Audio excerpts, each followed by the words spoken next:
This is Kojo Mienza, and I'm here with Kweku Jiemfi Owa. We know it's been a while. It's been a while since we've been on. We've had a lot going on, but we wanted to go ahead and let you guys get updated. Talk about some interesting things, some opportunities that we have coming up, things that you can get involved in. So I guess starting off, I went to Nigeria.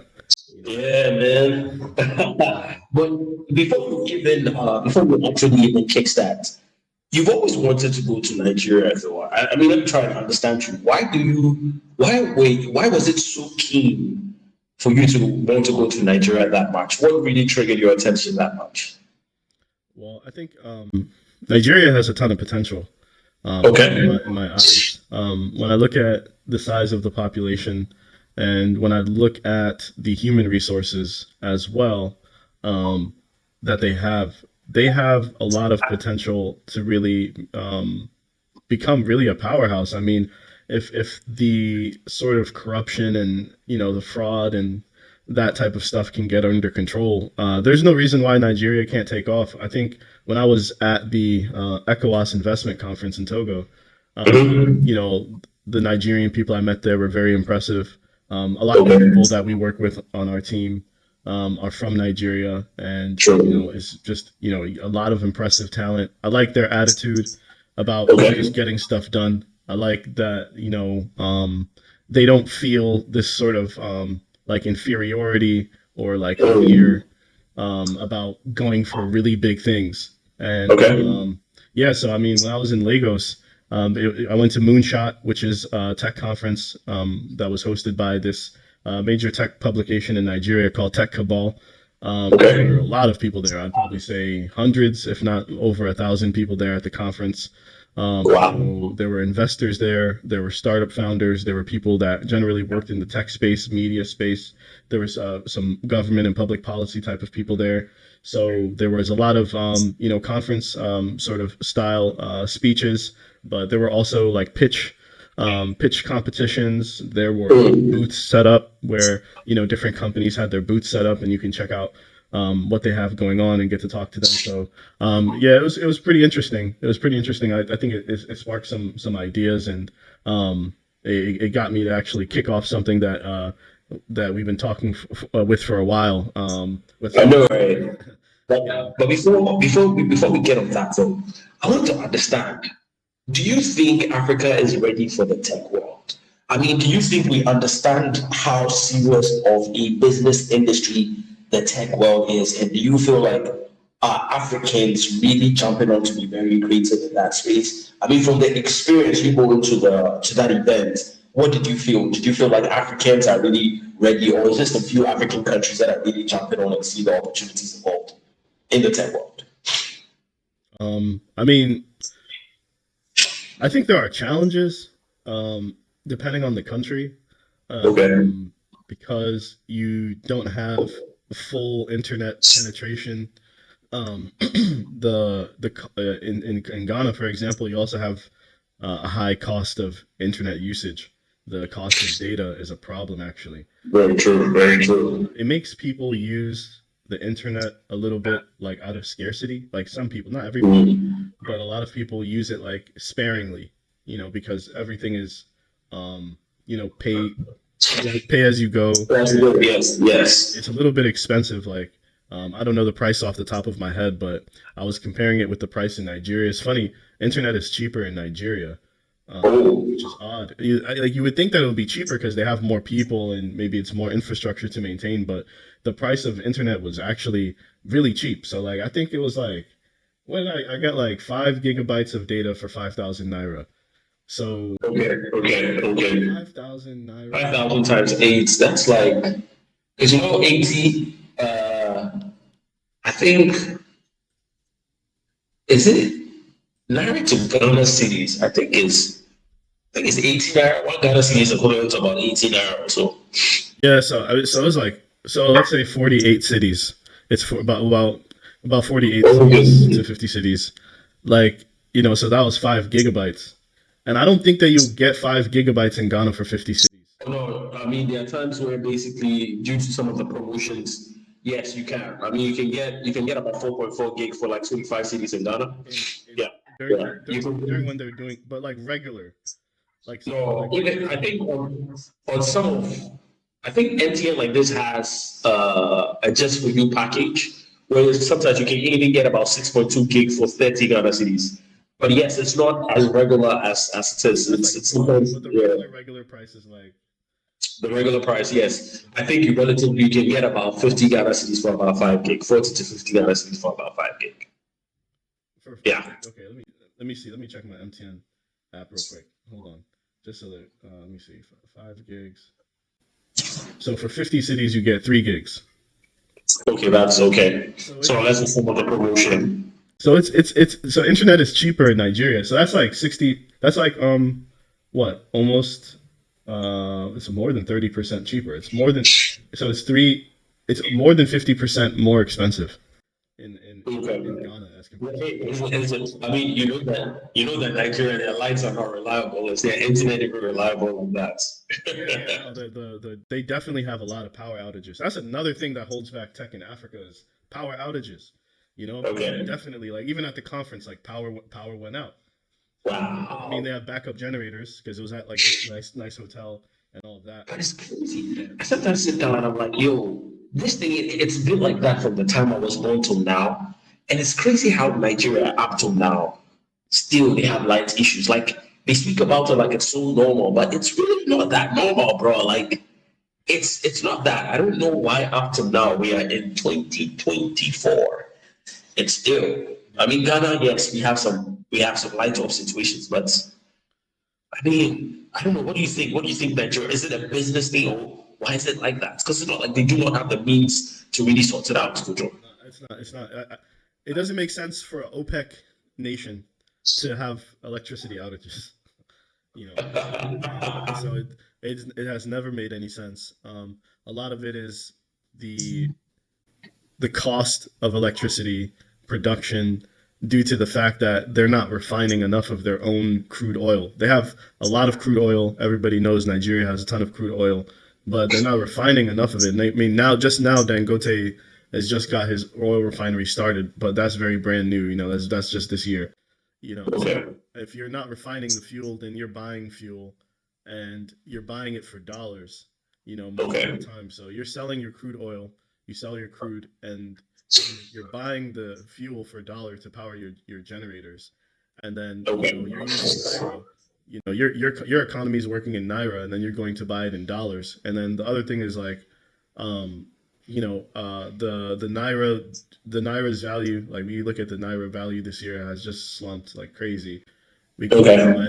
And and part of the reason that um, currencies slump like that or underperform other currencies is your trade deficit, right? Okay. Okay. uh, you import more expensive, more refined goods than what you export.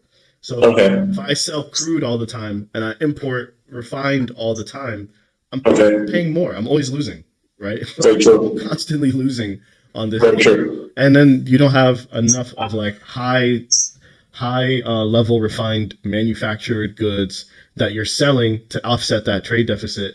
So it becomes Mm. relatively expensive. But Nigeria has refineries; they just don't run. They just don't run. And it's Yeah. corruption. Really, it's corruption. I mean, The biggest problem. Corruption The is whole Nigeria story, if we're to follow it, we'll probably, divert, But anyways, quick, let's get back to the tech world. yeah. When you actually went to Nigeria with the Nigerian atmosphere. Now, I'm speaking like this because I know your background. It's you've been in Africa throughout from like 2020. Naturally, your background is tech because I mean, yeah, at some point in time you were working at Microsoft, so you do have a thorough understanding of the tech world, especially when it comes to the foreign land. But here in Africa, when you actually went to Nigeria, in comparison with Ghana, because you live in Ghana, but you went to Nigeria for this event. Which countries do you feel are ready for what is really about to happen, especially when it comes to tech? Which of these countries? Well, I mean, I think Nigeria's tech space is definitely way more advanced than Ghana. Okay. I It's a mean, different level. is the investments that's going on? Is it like millions? What's really It happening? has I mean, nothing to do with the government. It has nothing. It mm, has everything to do with Nigerian founders and entrepreneurs. The government is not helping them. What's help? The government is actually making things way harder for them, and they're still finding ways to make things happen. okay. It's the level of confidence and it's the level of ingenuity that they're applying. They've just figured out the model of how to start companies, how to prove your concept, how to raise money, and et cetera. And they're applying it. I mean, the one downside I would say is they're a little oversaturated in the fintech space. There was like Okay. more than half the startups there were all about like cross-border payments and stuff. And I understand that it's a big issue. Cross-border payments, especially when you talk about Exactly. Africa, it's a big issue. It's a ridiculous issue. It really. Exactly. The thing is like the difficulty is there's so many players in that space that it's hard to pick one. But Mm, in terms of like the readiness, I mean, the thing about tech is like um, you don't you don't have to be ready as a country to have tech startups. okay. Startup technology is right the art of creating solutions. So you don't there's not like a readiness. It depends on what you're selling. If you're talking about the market readiness, like if you're selling something to the local market, okay, does then you have to ask the question, okay, do people have internet access? Do people have devices and that? But your tech startup doesn't have to necessarily solve problems that are in your country. Your tech Mm, can be a global entity, right? Like, the biggest tech companies are not something that are specific to that country. If you really want to make the biggest of the biggest ideas, you're looking internationally. You're looking at creating mm. something like, we're using Google Meet right now, right? Like Google isn't solving a problem that's just America. It's solving I think everything. that's what's fascinating about the whole tech aspect of it. I mean, so it's not about like the country being I think what the readiness is mostly a mentality amongst the people and the capability of the people. I think if we talk about Ghana definitely has like a lot of like educated, smart people. I just think that sometimes people here are less um they're not as good at being creative and finding ways to So, make things happen.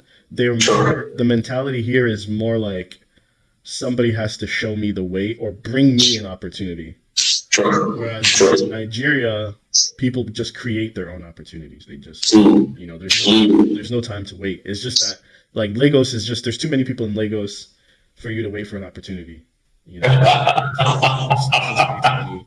It's a big city, and I think big cities have that mentality. Ghanaians are more laid back. They're more so like it's weird. It's weird, honestly. Like the culture is very different. The way Mm, people talk is different. mm. Like the forwardness and the speed at getting things done is very different. So I think it's a cultural shift and it's a mentality shift. It's not like I think a lot of like when I look at a lot of like these government people they talk about, but the government doesn't have that much to do with it except for like telecommunications. The government doesn't have all that much to do with it. It's really the people. You know.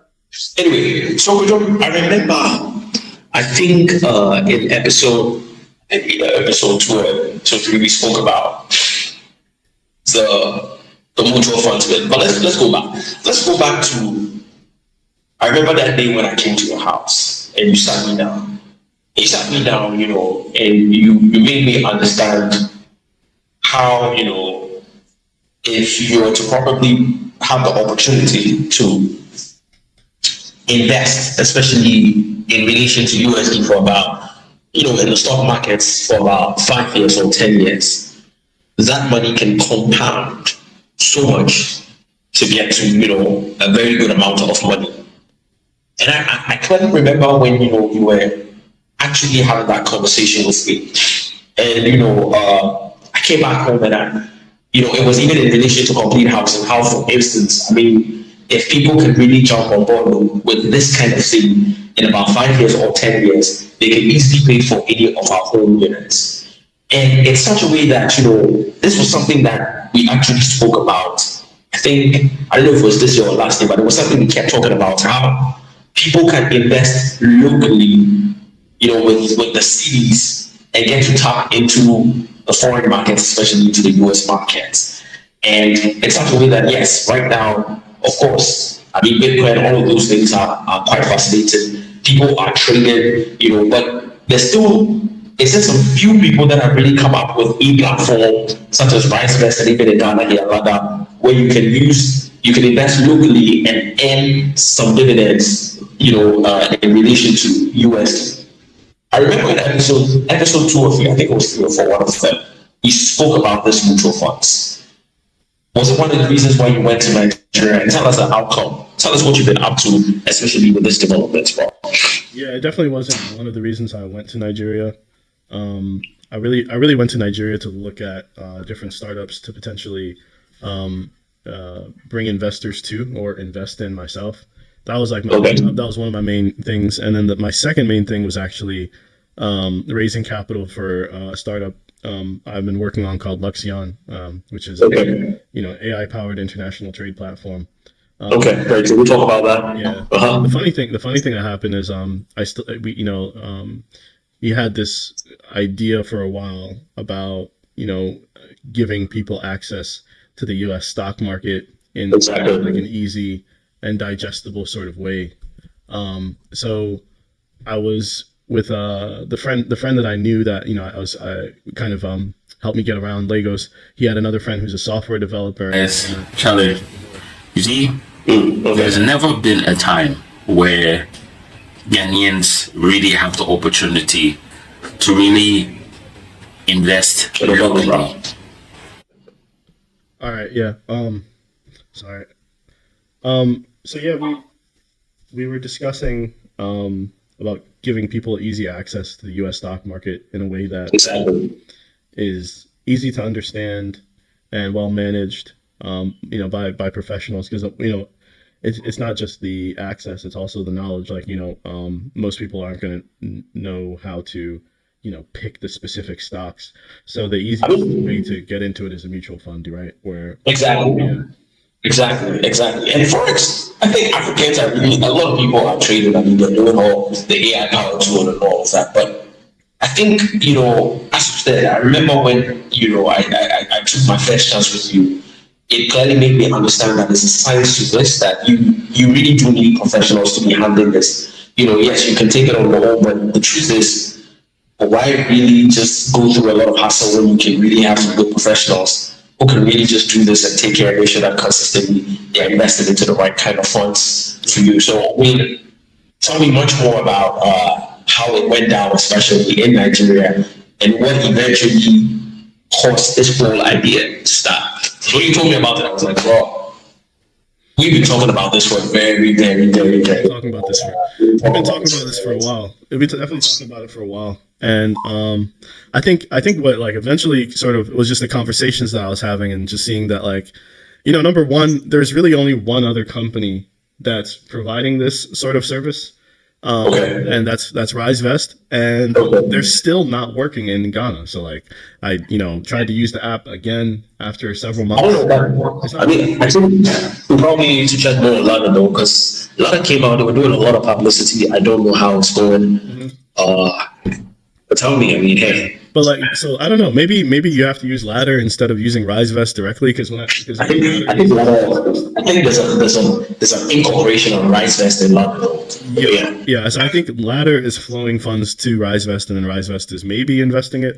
It's not 100% clear who's making the investment decisions with RiseVest. But I think even if they are an option, and people are using RiseVest in Nigeria. I did come across people, I did talk to people about it, and they did have their billboards up and everything, so they're definitely moving. That's good. But there definitely can't only be one way, right? There can't be a one-way street. That's too big.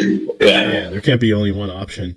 So I was chatting with this guy, a friend of my friend, and we were just from a tech conference and just having these conversations, and I gave him we were just talking about money, right? And I told him these two ideas. Where Luxion, I think, is more. I think Luxion has bigger earning potential, but it's more difficult to. At least I perceive it as being more difficult to execute. Whereas I think like with this mutual fund app, which right now I'm calling xMutual.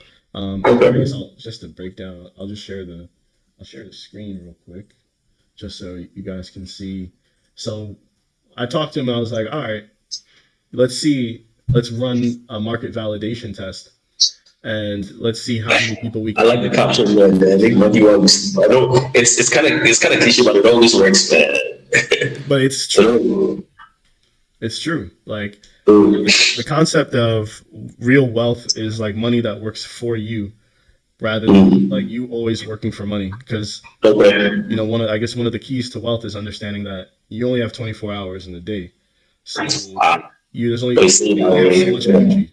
So there's only so much you can do, right? But if you can make your money work for you, then that's puts you on a better path to wealth, because your money can be working in many, many, many places while you're sleeping, or you're working somewhere else, or you're out with your family. I mean, makes sense. I mean, for example, like, you know, with Trump's election 10 days ago has made the markets in America go crazy. Tell me about it, I mean, before we even continue, as an American, were you expecting that Trump was going to win? Real talk. Yeah, I knew he was going to win unless they rigged it. So like, if it was close enough, then I thought they were going to rig it and make Kamala win. But I knew he had the numbers. Like on the. Why do you think Trump won? Because Trump was one of the most hated persons at some point in time. Like nobody wanted to, and how come there's so much love for him right now? Because I'm trying to understand what switched up. Well, I think his appeal now is the appeal he always had when he had the first time that he won. I think he speaks a language that sounds different than the status quo. He's very direct when he talks about certain issues, and I think that his approach to things is different. I think the main thing people like about him is his approach to economic issues. I think people actually like his stance on tariffs. I think they like his stance on taxes. They like his stance even on terms of illegal immigration and how that affects the economic sort of. I mean, African people are not going to like that, but African people are always going to find a way. Honestly, the truth is about Africans, like a lot of Africans, they come in usually through the visa system. And then they try to find a way to stay, but a lot of Africans come legitimately, but I think it's mostly people from South America because they have the border, they're but I mean, some people are not gonna be happy about that, but at the end of the day, every country has to have its laws, you can't just have I know, right? Open seas, but I think some of his stance about foreign policy, I don't think it's perfect or anything, but I would say, he didn't start any new wars when he was in office. And then when Biden came in, there's wars popping off and things are going nuts. So I think that's just the appeal. And I think that the other side, they went too far, especially with the social stuff, the LGBT and all that. I think they went everything too far. Most Americans, I think, are still very average conservative when it comes to those things. And I think with all that stuff. I think people, as much as people feel like America is very, is very open-minded when it comes to some of these things. I mean, this election actually made me realize that Americans are much more. Let me use the word more. Are much more than we think. Like they are much more. They are much more about as much as a lot of crazy things, we hear a lot of crazy things about America. This election made me realize that they don't want some level of infiltration that would just totally mess up the future of their kids, and they know the impact, they know the effect of what's going on. So for them to actually stand on their ground and just be like, nah, we're not going to let these people take over because it's getting out of hand. Because most people actually felt like, hey, I mean, it looks like America are the ones propagating all of these things, but this election just made a lot of people realize that. Yeah. America wants the attention. Kamala came to Ghana and she was talking about LGBT, and Ghanaians were like, yo, like, you came all the way here to talk about this? Ghanaians are upset because, like, hey, we have a lot of more important issues. I know, right? I know, and that was a crazy thing. Exactly, that was a crazy thing that made people realize that look, America is going through stress. They need somebody who will come in and pay attention to the real issues that the people need because things are getting out of hand. Some people actually feel America have it all figured out, and maybe they're just too they're okay with their lives that okay now they can talk about all of those LGBT stuff, But back here in Africa, we still have issues with simple economic things that would help, that would help us become better. So it's crazy how America just decided that look, we need the basic to get back to its normalcy because it's getting out of hand. Yeah, I mean, the one thing about America is, like I said, it's a bunch of different countries, but there's two major divides, right? So the most of the wealth and power in America is concentrated on the coastal cities, Okay. New York, DC, LA, Miami. Now those areas they vote very Democrat. They're very liberal. And yeah, they do kind of have like what you're saying, that extra type of money where they don't have to worry about stuff and they get into some strange philosophical ideas and Okay. they it's almost like they go so far off of the norm. But then the middle of the country, the rural area, where the manufacturing used to be, where the farms are, where you have, the sort of regular average, those people been going through a lot of financial difficulty, serious hardship. Like I Okay. tell you, I remember one time I took a trip to this one area of West Virginia, called Tazewell, and it's near like a mountain area. Okay. And I just went there to like I went on a thinking trip. But like as I was driving through the town, I kid you not, this place was so dead. Dead. Wow. I mean, it was worse than a village. Because it was Oh, like wow. doing anything. It was like there was nothing moving. Shops were all closed. Buildings were dilapidated. There weren't many people around. A lot of people had died. Also, another thing, people are voting for Trump. A lot of people in that town that I'm talking about, Tazewell, had died from heroin. Heroin and Oh. fentanyl. So one of the things about that border being so open is you have the Mexican drug cartel down there. And the more Mm, open the border is, the more the drugs are going to flow. And you have some mm, serious drug crises in America. Serious. wow. So this also affects everything, right? It affects economy, it affects crime, it affects health. It puts a strain on all the systems because police have to come help you, firefighters have to come help you, hospital has to help you, and then you as a young person, instead of you working and building up and contributing to the society, you're just everyday heroin, heroin, heroin, heroin, pills. Like, so that's not going to help the country. So a lot of those places in the country, they're so devastated. And the thing about the liberal areas, the liberal elite coastal cities, they live in a bubble. I lived in those areas near DC, and I would sometimes talk to people. I remind people, I'm like, do you know that where you're living is not the normal America? Like you're living Yeah. in exceptional America. You're living in the America where they film the movies. You're living in what they show on the brochure. Like you're living in Mm. brochure America. When you go to the middle, when you go to the average, the rural, they were suffering, and that's why they support Trump. Because Trump is like, okay, you guys, they ship your jobs overseas to China. That's why China Yeah. became the manufacturing power. Because America has zero tariffs. So a Chinese company can import anything they want into America and pay no tariff. Mm. Imagine, look at Ghana. Look at Ghana, for example. Look how much tariff you pay at the port. Sure. Sure. Ours is crazy. But America, so let's say you have an American company.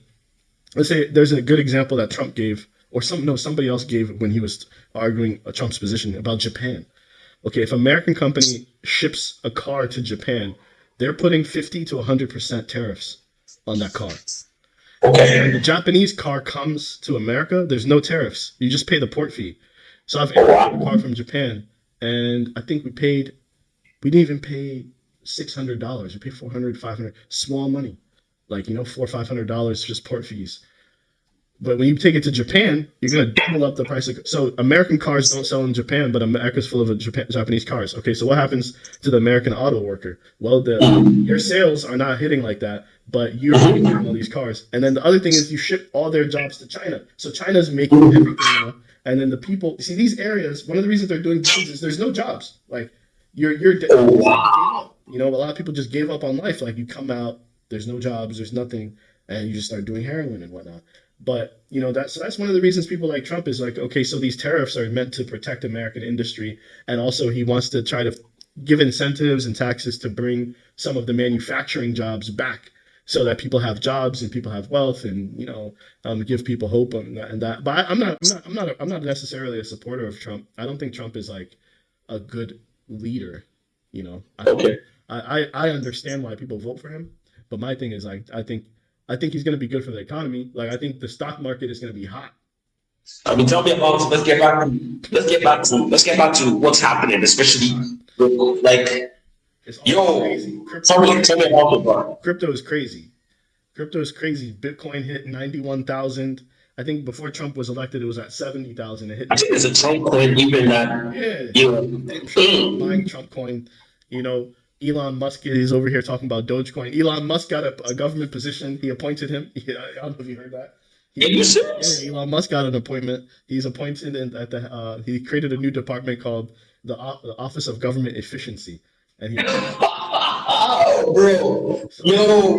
But this is actually really quite good. It's interesting. I mean, the way I look at it is, okay, let's take advantage. The stock market's about to be hot. Okay, but Africans are not going to get to participate unless you have something like this. Tell us about it, bro. Tell us about it. So, right now, so it's very simple. The idea is an app where you can load your cities. You put your cities, you put the money into the mutual fund. The money gets invested. Everything, of course, is denominated in dollars. And you just watch and you wait. Maybe you make your regular contributions. And, historically, the U.S. stock market averages about 10%. And remember, it's compounding, so it's 10% on top of 10% on top of 10%. That's appreciation, man. Yeah, as you continue to invest. So just for people that don't understand how the stock market works, or at least how mutual funds works, there's really two revenue streams primarily. There could be a third, but primarily it's two, and that's the increase of the value of the stock itself. As the company increases in value, as the market continues to buy more shares of the company increases in value, and people are buying these shares based off of how well the company is doing. So if Google continues to grow, which inherently Google has to continue to grow, because one thing you have to think about is not everybody even has internet yet. The first company that's going to hit you once you get your first smartphone and your first data is Google. Sure. So as Africa, as Southeast Asia, as Middle East, as even rural America, a lot of places don't have internet. People don't even know that there's parts of America with no internet.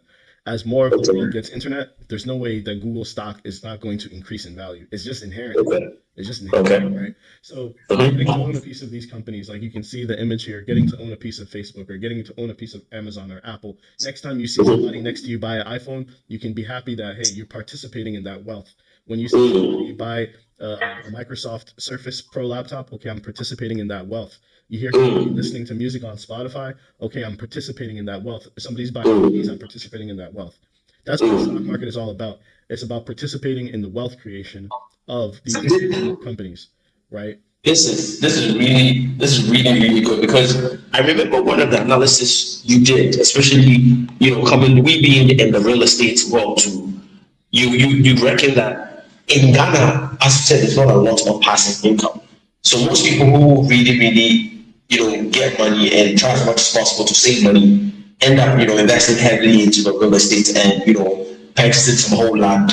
So you realize that there's a lot of concentration heavily really in that market, hence the whole corruption in that zone. How well would this avenue really ease that whole pressure, especially when it comes to the whole, because a lot of people are invested into lands, they're buying a lot of lands. How well will such an initiative like this take pressure off that for Ghanaians to actually make much more better income that can really help a lot of people really afford the things? Because you and I know that things keep getting expensive. In Ghanaian people keep really complaining. How well will this product really help Ghanaians better their income stream? Not just Ghanaians, but even Africans as a whole. Yeah, so it's true that there's just not that many passive income or passive wealth building avenues for the average African. And as our population grows and as the middle class grows, there needs to be more of these options for passive income. The biggest wealth creator in America is the stock market. Okay. So the average American, right? If you have a job and you work for various companies, they have something called you have your 401k and your pension. And the way that they grow is they invested in the stock market. So that by the time you retire, 40, 50 years later from the time you start working, all of a sudden this money has been invested. Every check, every 1 or 2 weeks you get paid, that a percentage, let's say 5 or 10% or whatever, is going into your 401k. And some companies even do matching. So by the time 40 years go by, you've been compounding. A lot of people retire with $1 million. People who are only making 40, 50, 60,000 a year are retiring with $1 million because of the power of the long-term growth of the U.S. stock market. So the first thing I would say is have a long-term view. Don't have a short-term view. Don't have a flip. This is not a flip thing. Africans about that flip process, man. One of the most important things to people to remember with this app is like patience. There's a very important saying: time in the market, spending more time in the market is better than timing the market, trying to jump in and jump out at the right time like a trader.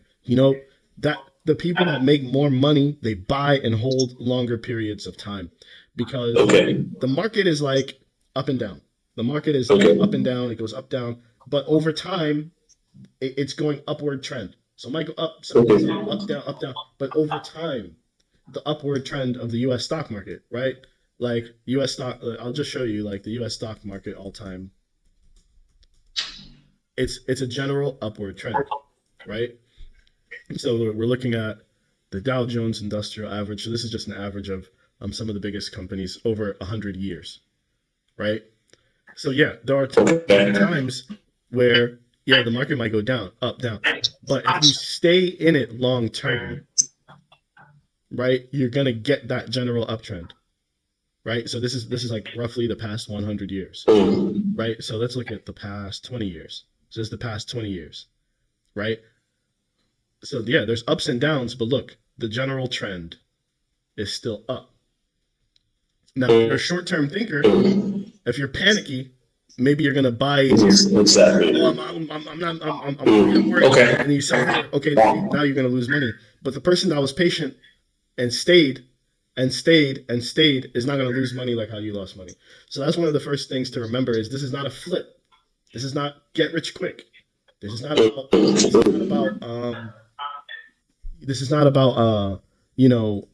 I'm going to buy this stock today. It's not a quick flip. But what it's going to do is it's going to give you an avenue to diversify your wealth and your wealth holdings. So if you're coming from cities, first of all, you're going to have more increase than an American that's investing in the stock market, because the city depreciation, you also have to factor that in. So let's say last year the stock market did 15%, I think roughly, right? This year maybe it might go up to 16, 17%, right? But now factor in the depreciation of the city, right? So let's look at what the stock market did this year, right? Just a general index. So year to date, the U.S. stock market increased 23.93%. Okay. Now add in how much did the dollar depreciate against the city during this year? Okay. Let's say, what was the city to dollar rate in January? So as in January, I think it was it ranged between like 10 to 12 city. Yeah, I think that's about right. So in the beginning of the year, okay, let's look at January. Yeah, it's about 12 cities. So 12, yes. And then it went to, and now it's 16 point something. Wow. So that's a 33% devaluation. So now add the 33% to the 24%. That's almost about 60% more. Almost 60%. So if you would have taken, 1,000 cities and you put it into the U.S. stock market in the beginning of the year, and at the end of the year, remember, you're not working, you would have got the 24% appreciation from the stock market, and then you would also get the 33% appreciation in the cities. And that's just 1,000 cities. So your 1,000 would have gone to 1,600 roughly, right? And that's not working. But now let's say you were putting in money every month. Every month you put 200 cities, 200 cities, 200 cities, 200 cities. That compounding effect is going to be serious. Yes. That's just 1 year, 60%. That's 1 year. Let's say you have a similar situation that lasts 5 years. That's 300%. Wow. Right? That's 300%. So that's 4x. So I mean, you would have 4,000 cities and you didn't work. Wow. You didn't You work. know that. And even that's just, as you said, that's you not even putting in regular consistent flow of funds. That's not even adding in. But if you even let's say you're adding in, right? We can calculate that. We can calculate that. So you can use a like you can use a compounding calculator, and you can calculate that. Let's, I mean, give us an illustration so people can really see how serious this thing is. If you give yourself 5 years So imagine this doing that type of consistent, consistent. cities, and you did 1,000 cities in the beginning, and you did 200 cities every month, and you did 5 years, and let's just say let's bring it down to the 50%. Let's not say that it's going to do this every year, or let's bring it down more to 40%, which is huge. That's what I'm saying. If you're from African currency or developing world, the developing world currency moving into U.S. stock market, your gains are even more. Let's put a variance of 5%, or let's even put 10%, and the compound frequency is annually. Okay, in 5 years. Wow. This is if you're adding 200 cities every month. Because remember, the first thing you did, you only added the 4,000 in the beginning, or 1,000 in the beginning, and you kept it just 1,000. This is if you add 200 cities every month. This is 5 years, right? And this is if the compounding of with the appreciation of the stock market plus the depreciation of the currency. Because I want to get it right. Is it $200 or 200 cities? No, this would be cities. So imagine this is cities. Imagine. Yeah, imagine this with 1,000 cities. 1,000 cities. Right, but there's a variance, so it can be as high as 39,000 cities, or 24,000 cities. There's a variance, right? So anywhere from 30 to 50, right? I put a 10% variance in there. So now that's 5 years. Think about now something like you had a kid, and in 13 years he's gonna go to school. He wants to go to university. You want to make sure that there's money there, right? This simple habit, just putting a little bit at a time, even if it's 100 cities, even if it's 50 cities a month, that little bit at a time, there's a very nice saying that the ocean is built off of just single drops of water. Sometimes people it's like, oh, I have to get some big money, some big come up, some crazy thing has to happen. No, most wealth is built little by little by little by little at a time. That's the way that our universe, even in natural law, does your kid grow up to be an adult? So next week you're a baby, and by next week you're an adult, and next month you're an old man. No. When you plant a tree, it takes years, but you're happy you planted it that day and you watered it over those days, so that you have it. That's the what you're saying is actually crazy, because I mean, hey, I've been able to work with some companies, and one of the things that I realized, that what happens where some people visit these companies and you have these employees where every single day they put down something, either to for a microfinance or a susu collection, and in such a way that these things that they're putting in, it's just like they're saving. It's not even investment. So what I'm thinking right now for a lot of people, especially for Ghanaian people who are listening to this, is, especially most people should pay attention that they can actually, I think, one of the programs or one of the things that you can create in this app is create or use the Ghanaian term, especially because I believe this app is very international. So whichever country that it finds itself, it can associate itself with maybe something like this, like an everyday money situation. And if we can really go out there and just tell people, because here's the case where these people are tapping into a reliable market. They're not just saving, but this money is being invested in where every single day. Because I know some people, especially with some of these local markets, like these people make a ton of money and consistently they're putting down money to these microfinance institutions where they're not even that reliable, and it's not like it's just saving. It's not even investable. But with this particular app, I mean, even pensioners, people who are looking at, people should really tap into this, because this is something where you are tapping into a market with your local currency, when you're tapping into a reliable market. I don't know about mutual funds in Ghana. I don't know. I mean, hey, we probably need to bring one of our stock friends here to, especially Ghanaian stock friends, to come and tell us how reliable the Ghanaian stock market is. But Ghanaians should pay attention to this initiative, because you are really invested into a currency that is reliable, that naturally the level of depreciation towards our local currency with it gives you access to have a better source of income. Control. It really does give you access to get a better source of income. And it's another thing where people should really take advantage. Especially that's what I'm saying. I mean, if you can program a simple a simple program in there, like okay, maybe this one is supposed to suit, like put in maybe 10 CDs, 20 CDs. It's just notification. So you set up your schedule. You say, okay, Exactly. this is my plan. Give me a notification every day to put 20 cities. Right. I think this will really. I'm definitely gonna jump on this one. Like I'm not gonna think. I mean, I remember when you came up with this. You told me about this way back when I was like, control. I think we need to really do this. You know, I remember even with our conversation with AfriCap. You know, like I was consistently on your neck. I was like, control.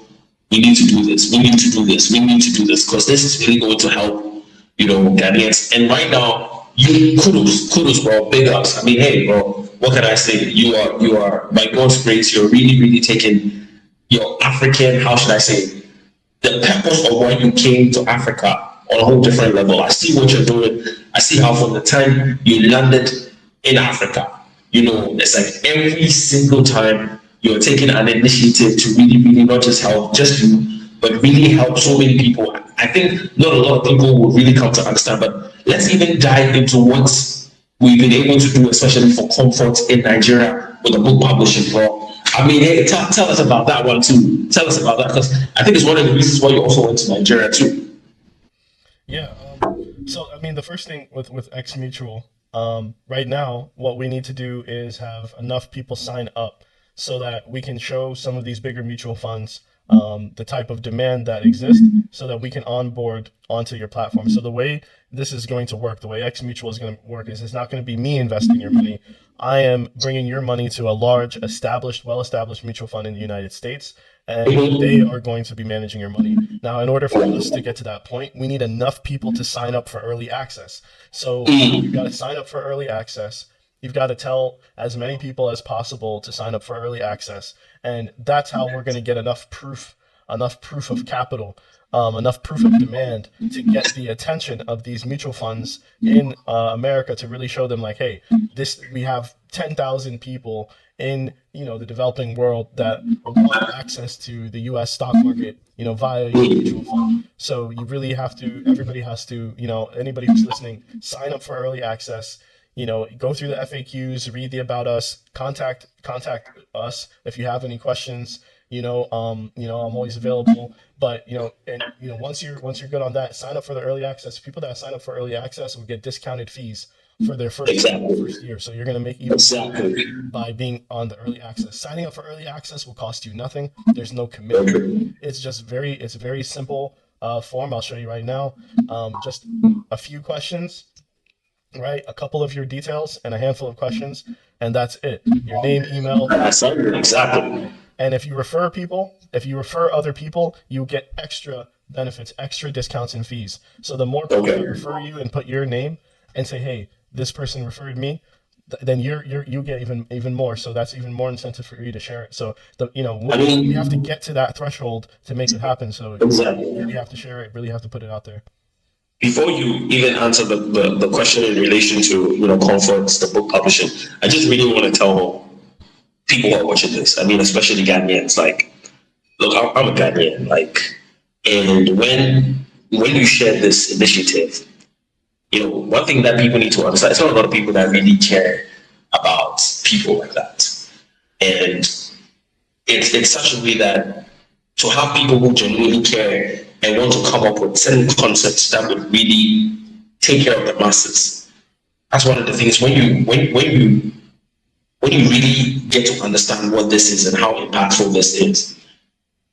We shouldn't joke with this. This is going to better lives. This is going to better people's source of income without you don't have to do a lot of work. And if you're really in need of that peaceful avenue to consistently make sure that you have some good money and good income, this is not about a get rich fast scheme. It's about sustainability. It's about longevity. It's about being able to provide for the families, and give them an avenue where there's never been a good source of income and good wealth that will really, really touch a lot of lives. Please, let's really jump on this, because so many people are complaining about the economy. So many people are complaining about hardships. So many people are complaining about difficulties. And God being so good, we have people who genuinely are coming up with creative measures. This is why we did this for you people. It's not for us. It's for you people. So let's jump on board and let's really make it happen.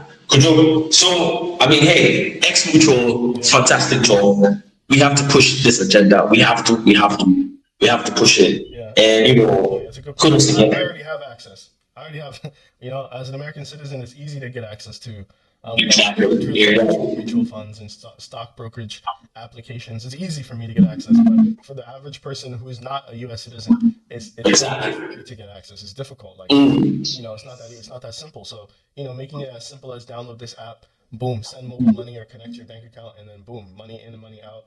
That's going to be big. But yeah, I think you touched on the children's book company. Yeah, so we released our first children's book, and it's available for purchase. So you can buy it online if you want to. We're also gonna have some physical copies available in Ghana coming up soon. I mean, hey, like it's crazy how I remember the first time where we had a conversation with Comfort, and it was you realize that it was for a PA job, and naturally she sounded very melancholic. She it was like as if her communication and her desire for that particular role. But I remember what I told you. I was like, Kojo, I think there's something about this lady, man. I think there's something about this lady that she looks like somebody who will be loyal enough. She looks like somebody who really wants to make a difference. Let the people know how that journey started and how that whole aspect of the children's home just started. We had the Fix the Country protest, right? And then there was almost like a counter hashtag that was like Fix Yourself. And I thought that was quite interesting, because I think that, the government is really made up of the people. And if the people don't change the state of themselves, then the government's not going to change the state of itself. And so if we are inherently corrupt and immoral, then we're going to continue to have corrupt and immoral regimes. And we're going to continue to point the finger rather than starting in the mirror where the problem begins. So the idea behind this company was to create a children's book company that teaches moral values to kids, right? So this is really about shaping the next generation. Hopefully the book will be very affordable. We have another title coming out very soon. We have a third title written. So we're going to constantly be coming out with these books, and making them available for ebook and for physical. And keeping it affordable, keeping it simple. There's a bunch of pictures and stuff, so it'd be enjoyable for people to read. Nice stories and that. That's the idea behind this company. The company's called Komfy Publishing, named Comfort. She's the author of the books, and she's really the CEO of the company. I'm just investing and advising. I'm very, very proud of her for getting this out. There's a lot to figure out. There's a lot of things to learn. This is the first time she ever released a book, so just seeing her learn that and get through that and do that, I think that's a great experience. And I think the even better experience is going to be when we have hundreds of these titles out and they're in stores. And we're just praying that the next generation can be better than the current one. For a better future for not just here, but this company is based in Nigeria, and all the different African countries that have this problem of corruption and fraud and untrustworthiness and things like that. Until we fix that problem, we're not going to move forward. So this is my little contribution in that direction. I mean, again, it's in such a way that, as I said, what even triggered you to want to invest in Comfort? What inspired you to actually even do that? No, I mean, she is a fantastic writer, and I think we had an assignment with Complete Housing, and I asked her to do the UI layout for a shopping page, and then she took it on her own to write these descriptions of these various products, and the descriptions are wonderful. And I was like, wow, you can really write. And I found out later that she's actually written a couple of novels. Mm. She just never published them. And yeah, she's a great writer, very creative. She was already writing like sort of fantasy story novels, and so it's also her character. She was a very wholesome type of character. She embodied the type of character that should be pervaded through the company, right? That should be projected. Exactly. That's why she was the ideal person to really lead. To the league. But the truth is, I remember that one of the things, of course, I mean, one of the things that naturally we spoke heavily on was education and jumping on this whole being able to come up with these conceptual books, especially with this kind of model, bringing in morality back into the children. When you actually told her of that idea, how was the reaction for her to jump? Because this is somebody where she was writing novels, but did that idea you inspire in her just let her take this thing and just be like, you know what, Kojo, I probably would want to write more books for children, that would carry a lot that is going on right now, especially because morality in children looks like it's declining down and it needs to come up. When you told her, this is one of the things that made her jump on board, or she already probably had this idea before, especially writing for books for the children. It's an idea that I had and that I presented to her. And, Okay. I was surprised that she was willing to take it on, because it's not easy being an entrepreneur. I know, right? We've been trying to want to give, one of our tech ideas to somebody, especially even in Ghana. It's not easy just getting people. Finding somebody that's willing to be a founder, a CEO is not easy. So it's definitely a blessing that she's willing to take it on. And yeah, just check out the books, buy the books. It's actually on sale in about 5 or 6 countries already. Okay. That's good. I mean, hey, let's share this with her and let her know that, hey, I mean, I am honestly proud of her.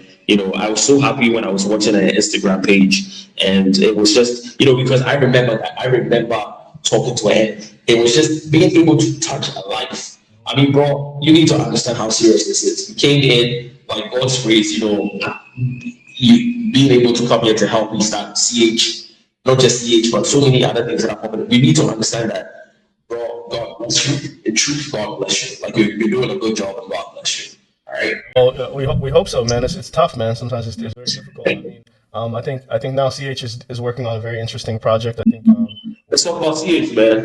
Building what I think is going to be a very beautiful office building in Tama. Okay. God willingly, everything goes well. Okay. So I'm really excited about that. I'm just excited about the team that we have, and I think one thing, I think one of the things with startups is sometimes you pivot a little bit. You start with one thing, but you pivot, and I think that's very important. I think one pivot we sort of made was not only focusing on selling the houses, but also focusing on general construction services, because we have an amazing team. From our master architect to Ellie and technical director. Princeland is just an encyclopedia of construction knowledge. We have Thanusan, our structural engineer, that's done work from Massachusetts to India to Africa, so I mean, we have this team, so why not, spread it across not just housing, but office buildings. We can do schools, we can do civil work, we can do literally everything. Yeah, I'm really excited about this project, and I think this sort of expansion and this pivot is going to be really not only just important for us as a company, but important for getting the familiarity with modular construction out there. That it's faster, it's cheaper. One of the reasons this office building they wanted us to come do it is they needed it fast. They needed it way faster than that you could do it with brick and mortar. And only modular companies have the ability to give you that. You can't do it. I mean, exactly. It's so true. I mean, one of the things where I would just even talk about, especially with the team, is I remember how in such a way that being able to just talk to these people, to see the whole concept and the of complete housing, what complete housing is about, and how these people gave a shot. Even with Ellie, Princeton, I need to really thank them greatly, because it's not easy to really have people believe in you and believe in what you want to do, and yourself, and it's. I remember when you shared the whole profile, and sometimes you don't really realize how much you've been able to group certain type of professionals together. I think certain things where people don't realize that a team is what really makes a company very, very powerful. If you really do not have the right HR, the whole you can have a brilliant idea, but it can totally die down if you don't really have the right team. And we need to thank them greatly for holding us down, being with us, being patient, and complete house, man. Like, it's gonna be interesting, bro.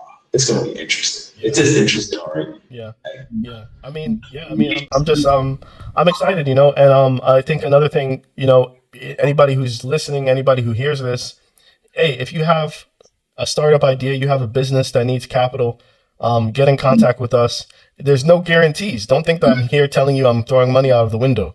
There's no guarantees, but you get a shot at getting some investors. We work with investors from multiple countries, Western countries, African countries. And we come in, and not only do we come in and invest or bring on investors, we also help you in sort of helping you shape the business and improve your operations, improve your financials and your accounting and that, and give you ideas and all sorts of things, and even help you with marketing. And so we're not just with AfriCap, the investment advisory that I'm a part of. It's not just that we're bringing capital. We're also bringing a lot of management and expertise. I mean, you look at the team that we have, with Frank. I mean, this guy used to work for the Bank of France. He used to work for Barclays, Citigroup, development finance of the U.S. Import and Export Bank. So you have somebody like this coming in to help you with your financial analysis and your business analysis. I mean, look, even if you don't get the capital, you don't sit down with these type of people for free, right? Don't sit, when was the last time you can go to Barclays and go sit down with their head of risk management and say, hey, can you break down the market for me? How can you help me understand? For free. There's never what we're bringing to you, even for free, even if you don't get the investment, is massive. And if you bring an investment to us, there's a finder's fee, whether that's capital, whether that's equity for you. If we invest, you can make money just by bringing opportunities to us. You don't even have to put money up. You just have to bring entrepreneurs, good solid business to us. So just AfriCap.co is the website. I'll put that up on the screen here as well. I remember. I clearly remember. And this is the thing where it fascinates me, because one of the serious issues that a lot of Ghanaian companies have is being able to be investable.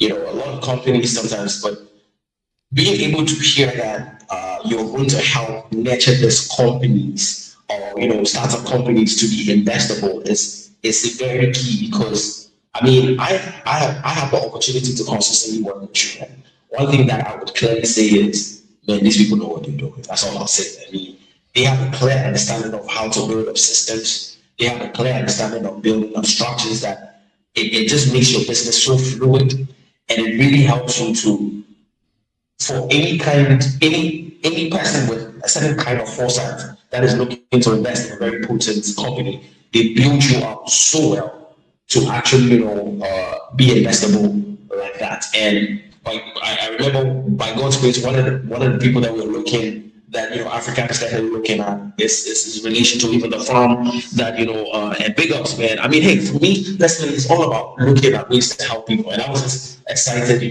being able to help this guy get access to you guys. And for me, it was just exciting, even just being part of that meeting, bro. I mean, tell us about that one too. Like, AfriCap is doing so far.